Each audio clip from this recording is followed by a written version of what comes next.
नमस्कार दोस्तों। आज हम आरआरबी एनटीपीसी पार्ट 4 लेके आ गए हैं, जो आने वाले सभी परीक्षाओं के लिए बहुत महत्वपूर्ण है। तो आप इस वीडियो को ध्यान से देखिए। निम्नलिखित में से किस वंश के शासकों को सुल्तान नहीं कहा जाता था? तो ऑप्शन ए है खिलजी वंश, ऑप्शन बी मुगल वंश, ऑप्शन सी लोधी वंश, ऑप्शन डी तुगलक वंश। तो कौन से शासकों को सुल्तान नहीं कहा जाता था? तो ऑप्शन बी है आपका मुगल। तो ध्यान रखना आप कि ऑप्शन बी मुगल सल्तनत जो था उनको सुल्तान नहीं कहा जाता था। तो नेक्स्ट क्वेश्चन पे चलते हैं।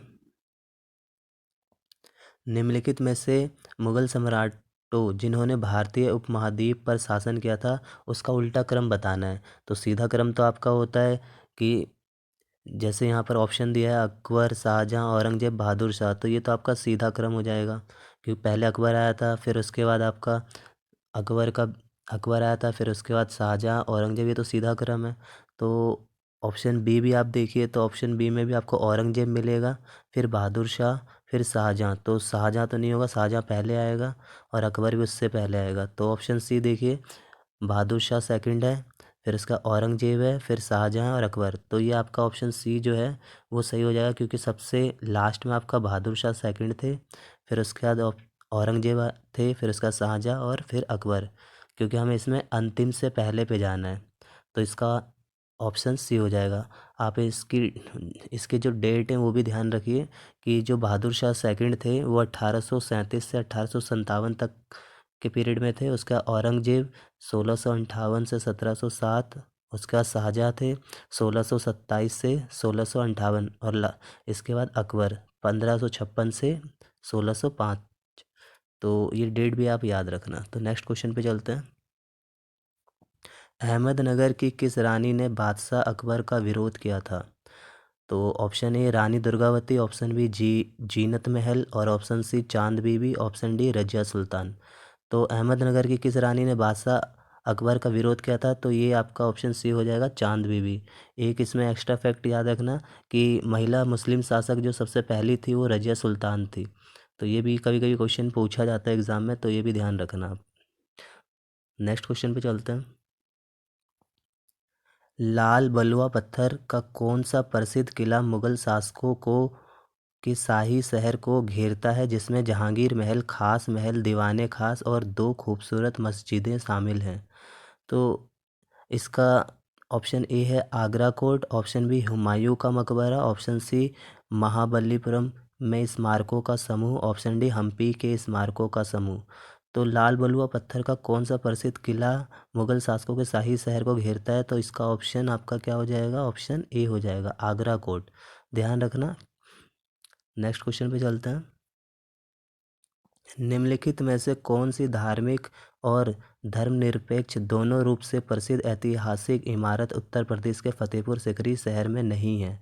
तो उत्तर प्रदेश के फतेहपुर सीकरी में नहीं पूछा है, तो बुलंद दरवाज़ा भी उत्तर प्रदेश में ही है, सलीम चिश्ती की दरगाह भी उत्तर प्रदेश में ही है, ऑप्शन सी दीवाने खास ये भी उत्तर प्रदेश में है। तो ऑप्शन डी जो दिया है आपका कुतुब शाही मकबरा, ये उत्तर प्रदेश में नहीं है। तो आपको इसका ध्यान रखना है। तो नेक्स्ट क्वेश्चन पे चलते हैं। निम्नलिखित में से कौन सा एक इस समूह से संबंधित नहीं है? तो इसमें ऑड वन बताना में कौन सा इस समूह से संबंधित नहीं है। तो बुलंद दरवाज़ा, बी है Agra fort, option C gateway of India, और ऑप्शन डी जोधाबाई का महल। तो देखो बुलंद दरवाज़ा ये भी आपका उत्तर प्रदेश में है, बी आगरा फोर्ट ये भी आपका उत्तर प्रदेश में है, और option C gateway of India ये उत्तर प्रदेश में नहीं है, और ऑप्शन डी जोधाबाई का महल ये भी उत्तर प्रदेश में है।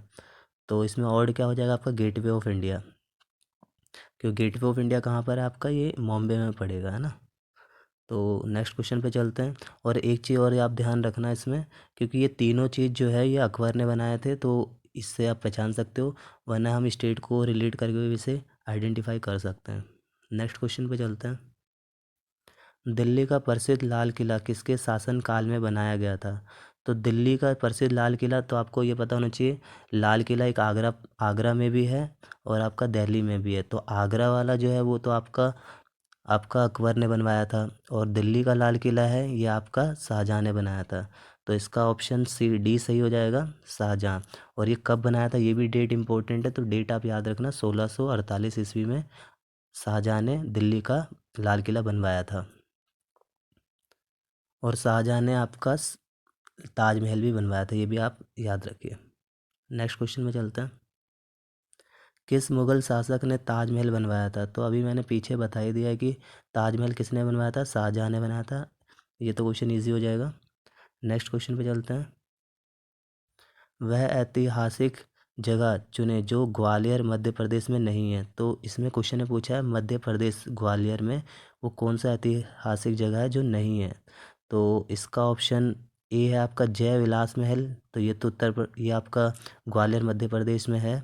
रानी लक्ष्मीबाई की समाधि, ये भी आपकी मध्य प्रदेश में है। गोलकुंडा किला, गोलकुंडा किला आपका मध्य प्रदेश में नहीं, हैदराबाद में है। तो ये आपका क्या है, इसमें ये अलग हो जाएगा। और तेली का मंदिर, ये भी आपका कहाँ पर है, मध्य प्रदेश ग्वालियर में।